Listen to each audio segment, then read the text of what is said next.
we are past a lot of it. But I thought this was an important conversation for our age group because we are influenced by this. Yes.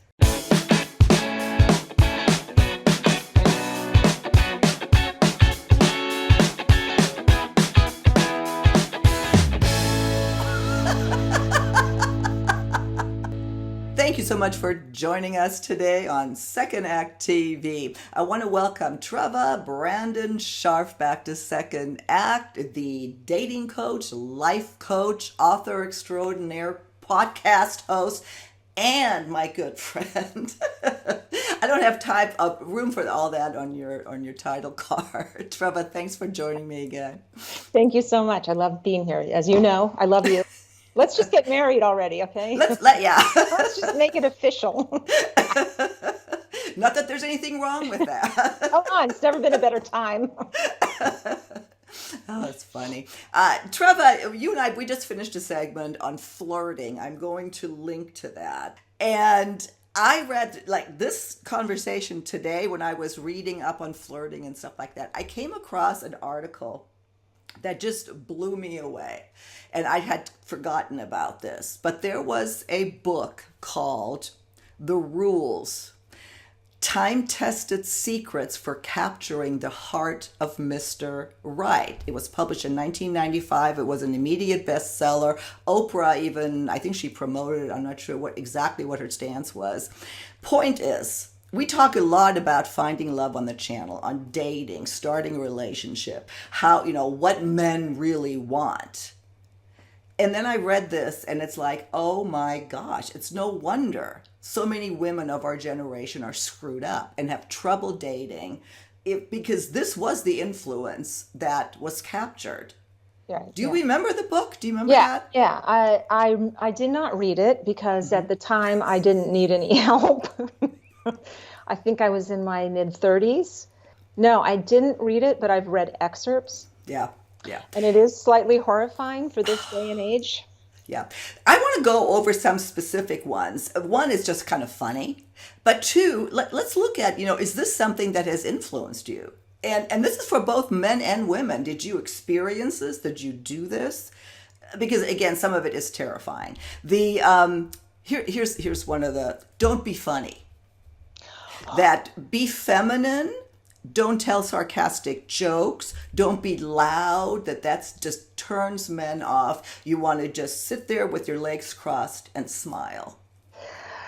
Okay, so if I close my eyes, you'd sound just like my mom. That is just what my mother did and what she would teach me and did. She said to me, I'll never forget, and she was funny. My mother had a fantastic sense of humor, but she'd say to me, don't be too funny. Don't be too funny, And I think she knew that there's something, I don't know, is there sort of a mystique about being demure? I guess that's a question to our male viewers. I mean, I look at someone today like Chelsea Handler, who is so not demure, but there's something charming about her and she's attractive and I don't know what it's like to date her. But I'll tell you what, I was raised by a mother of that generation who told me to be ladylike and elegant and demure and classy. And it got in my head. Yeah, it did. Yeah. It did. I'm just going to kind of jump around here. Don't talk too much is another one. Remember that men fall in love with your essence, not with anything in particular that you say. Okay. I think we've all evolved. I think smart women, are highly attractive, and articulate women are super sexy. Yeah. Okay. Well, I mean, in terms don't talk too much. No, nobody should talk too much, men or women. That's annoying. Yeah. Obviously, we're bashing all this. The advice here would be, of course, be funny. If it's great to make someone laugh, It's, I mean, you don't want to be sitting there telling one joke after the next, but Right. don't hide your humor or your personality. And of course, engage in conversation. Matter of fact, people like John Gray and a lot of other people would say women should talk more instead of listening to the man because that creates interest. I'll link to that video too where he says that. This I don't even get. Don't look at your date. I Oh, don't even get it. Looking at someone is a dead giveaway of interest. Instead, look down at the table or your food or simply survey the crowd in the restaurant. It's best to seem generally interested in life and not in the person you're with because you want to just restrain yourself from from giving him too many right. hints that you're interested. Um, I mean, are you kidding me? yeah, no. We in our segment we just finished it. It's like looking at someone Oh, God. that's where chemistry and connection starts. Sure. My God, you have to give them eye contact and attention. Otherwise, I mean, this was the pre-cell phone, otherwise you're going to be on your phone, and nobody likes to talk to somebody who's on their phone or looking at their phone. I mean, that's disrespectful, and it shows you're completely tuned out. God, I get where they were coming from. I get it. There's something to be said for, leaving them wanting more, or leaving a little mystery, having a little mystery. Okay, I'm with that. I'm down with that. But to look away or to not engage in conversation or to appear to dumb yourself down. yep. No, no, and no. Yeah. I mean, this book literally wanted you to change your personality and just become a robot like a Stepford wife. That was the advice that was given. And it resonated obviously with millions. It's just crazy. And these things are still out. The book is still selling, by the way.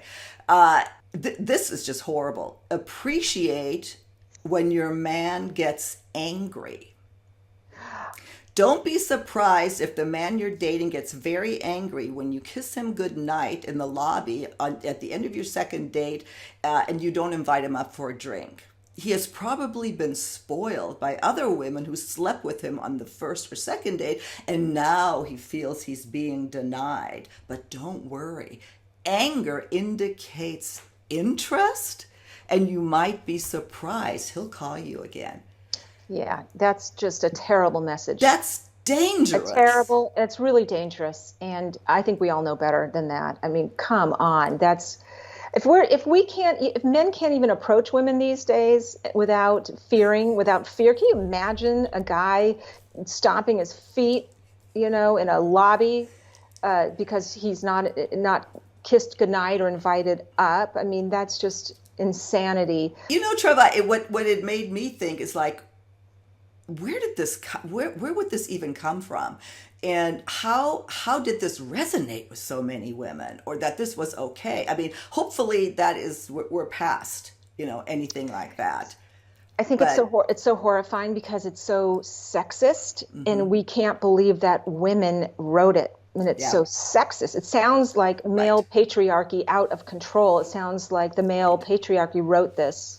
And they just slapped on two women's names and faces because it's so misogynistic in a way, and you can't. It's so like, oh God, women wrote this, right? But I'm sure that they took what they were given or taught when they were from their mothers and grandmothers. Well, and that's right? what they said, that this is what the grandmother said, and that this works. That if you follow these rules, you will get a man and get engaged. It's just sick. Don't hide your scars. Like if you've had a serious illness and you're embarrassed about obvious scars from your surgery, wait until you're about to be intimate with him and then casually mention as you take your clothes off in the dark, and in the dark here is highlighted, that you had something wrong with you. There is a technique to disclosing. And I think you and I maybe have talked about this.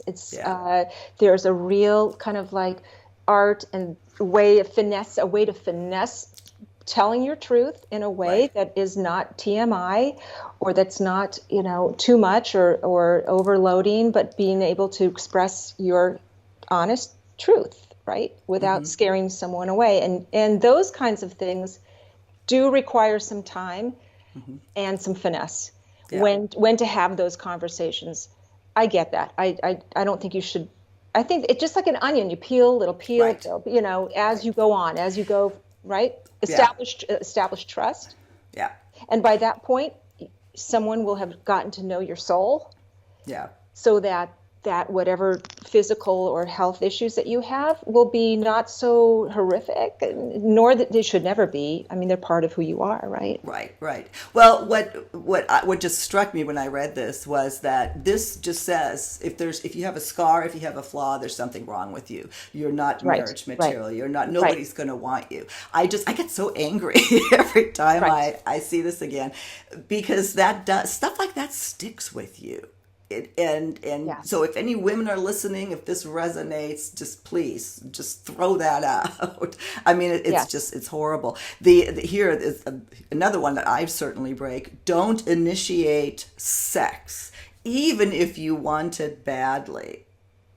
Let the man be the aggressor in the bedroom. Biologically, the man must pursue the woman. If you bring up sex all the time, you will emasculate him. Oh my God. I can't tell you how many men my guess is, not that I've had them, but my guess is that they'd be so grateful if you initiated. Then there's no guesswork, there's no potential rejection, and you know, that's a slap in the face when a woman says not tonight or no thanks or, you know, no. I mean, there's something lovely about a woman taking the initiative, I think, and guys dig horny chicks. I mean, let's just come on. Yeah, guys, let us know. What do you think? I mean, it's just this just meant, you know, I think they even say that somewhere. You just basically let him, don't tell him what you like. Oh, heaven forbid. You're supposed to let him explore. By letting him explore your body, he'll eventually find it, and he'll, you know. But you do not tell him what you like. This is just. It's so of that, but it wasn't of. I mean, it was the 90s. It wasn't like the 1700s. Well, they brought back the 50 stuff, and they acknowledged that they threw it back. But you know what? That actually, my mother said stuff like that. That just let sex happen. You know, just don't. It stuck with me. You don't tell a man what to do, and you know, I've changed since then. But this is horrible. This stuff like this stays with you a lifetime. Yeah, but here's the good news. We are always evolving and learning, and this is why people watch your show, because there's great information, okay? And now we know it's a different time, and women have way more power and way more say, especially over their bodies. Mm-hmm. I would just say there's nothing wrong with communicating what you want and need and what feels good. Yeah, ever. Exactly. There's nothing wrong with that. Exactly. There's one other here that I just almost flew up about. If you get treated badly by a man, it's because you didn't do the rules that are in this book. So basically, if somebody treats you badly or doesn't, that you're responsible. I mean, this goes right to victim and abuse and yes. That was written by men, but it's not. Yeah, that's terrible. And guess what? Here's the bottom line. You could do everything right, perfect. You could be Girlfriend of the Year award. Okay? Doesn't mean anything. Right. It doesn't. It just you that's bad. That's just bad shaming. That's bad. Yeah. Makes women feel like no matter what they do, no matter how well they do it or think they've done it, that they're still at fault. That it's still my fault. That, you know, what did I do wrong? Yeah. That's bad. Exactly. I really am looking forward to the comments on this because I know I read this and it just, I just got so angry. And then some of it I could actually identify with because I heard it and I know it in the back of my head it was there. And it's shit like this that caused it. Yes, it's immediately cringy, right? Mm-hmm. Your head wants to explode, right? You can't believe it. But then, you know, if you kind of bring it up to speed, up to modern times, somehow you can kind of explain it away where it's not that, preposterous. Mm-hmm. That there is a modern twist to it, to all of these things. It's just, as we know, things tend to shift and change and morph, and this is the modern dating culture we're in. Yeah. There's a couple more I just want to. One, this is another one that just threw me. Don't discuss the rules with your therapist. That some therapists will think that the rules are dishonest and manipulative, they warn. They will encourage you to be open and vulnerable in your relationships, to talk things out, not to keep your feelings of love or hurt inside. Okay. Okay. This is just, well. I mean, it's like a cult. Yes. And all the things that they're saying don't do with your therapist are exactly the things you should do. Talk it out, be open, right? Be vulnerable, communicate, right? It's terrible. All other stuff here. Don't talk to a man first. Don't meet him halfway or go Dutch on a date. All this. Oh, don't call him and rarely return his calls. Yeah, men love being ignored. So anyway, I don't want to keep harping on all this stuff. Obviously, we are past a lot of it.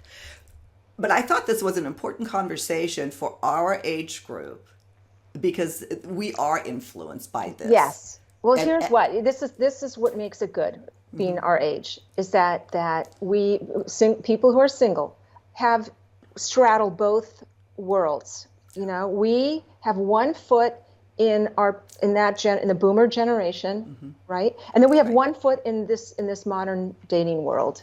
Yeah. So this is the good news is that we can navigate it.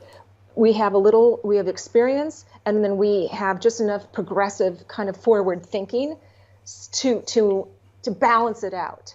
Yeah. Whereas younger people only know a certain set of their rules, which, I would hate to do updated rules for today because that would horrify me. I think modern dating for younger people today is, I don't know, it goes against everything I feel like. Again, I believe there's some of these rules that I totally adhere to because I grew up with that and I hear my mother. But as a progressive single woman that I was, I get that they no longer apply. Yeah. Yeah. Well, and I hope, like I said, I don't know what the reaction to this will be. Again, I'm really interested in the comments. I'd love to have a big blog on this.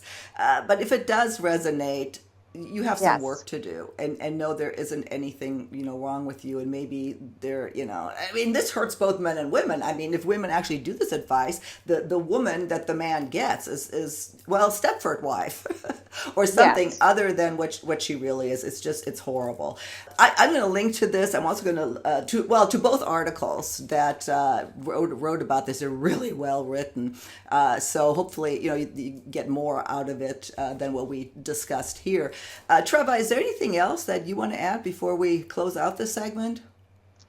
I have total faith in my female post 50 cohort out there. I think, like I just said, you have some experience and some wisdom, and you have from another generation, and yet you're pliable and flexible enough to go with the flow of what's happening now in the dating world and balance it in a beautiful, classy, elegant way, which is what the rules would tell you to be anyway, right?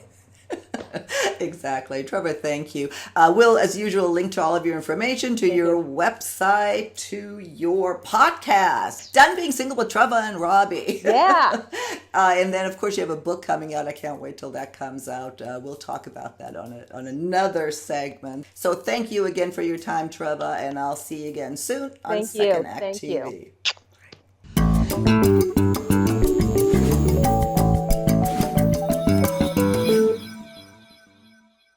If you haven't done so already, please be sure to subscribe to our channel. The button is right over here. Just click on through to YouTube, and when you see the little bell right next to the subscribe button, hit that too. We'll notify you every time we launch a new video. See you next time.